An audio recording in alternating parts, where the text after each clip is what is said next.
আসসালামু আলাইকুম। সার প্রয়োগ করার পরে আজকে আপডেট নিয়ে চলে আসলাম লাউ গাছের। এই তো দেখুন, লাউ গাছের নতুন নতুন আগা বের হয়েছে, আর এই আগাগুলো খুবই স্বাস্থ্যকর, মানে মোটা তাজা হয়েছে। এই তো, আর এখানে যে আমার লাউটা হয়েছে, তো মাশাআল্লাহ লাউটা হয়ে গেছে।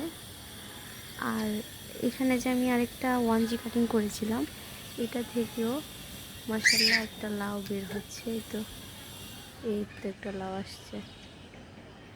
আর এখানে যে 1G কাটিং করেছিলাম বাকি দুইটা গাছে, এগুলোতে এখনও কোনো স্ত্রী ফুল আসেনি, সবই পুরুষ ফুল।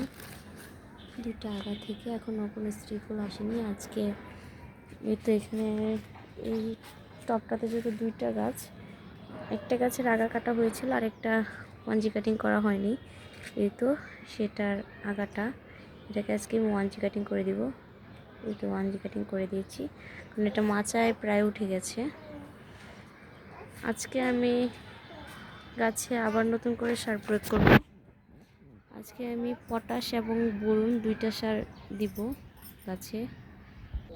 এই তো অল্প পরিমাণ পটাশ এবং সাদাটা হচ্ছে বোরন, দুইটা সার নিয়েছি।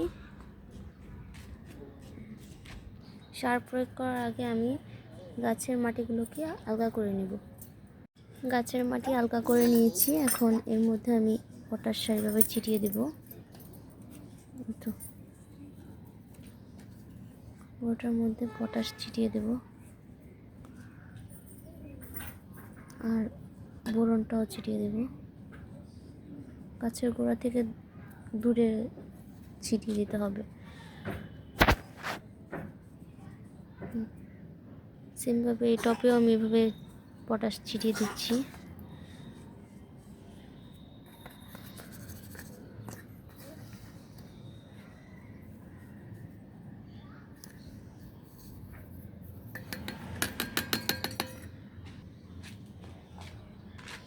এখন মাটি দিয়ে এটাকে ঢেকে দিব।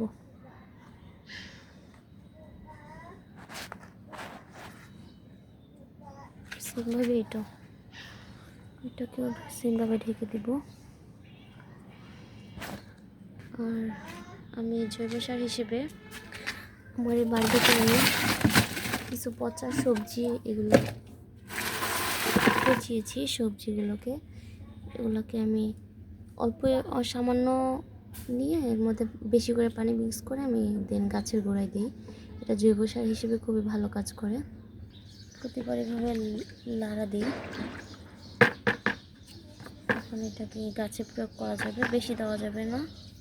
এটার পরিমাণটা অল্প নিয়ে এর মধ্যে পানি দিতে হবে 3 গুণ বেশি। আপনারা সবজিগুলো পানির মধ্যে ভিজিয়ে এর মধ্যে সামান্য ইউরিয়া সার দিয়ে দিবেন, তাহলে আর পোকামাকড় হবে না। এই হচ্ছে আমার লাউ গাছের লাস্ট আপডেট। আর এই 1G কাটিং করার পরে এই ডগাটা, এটার মধ্যে 8টা পাতা হয়েছে, আর 2টা পাতা হলে আমি এটাকে 2G কাটিং করে দিব। এই তো মাশাআল্লাহ। Thanks for watching my videos.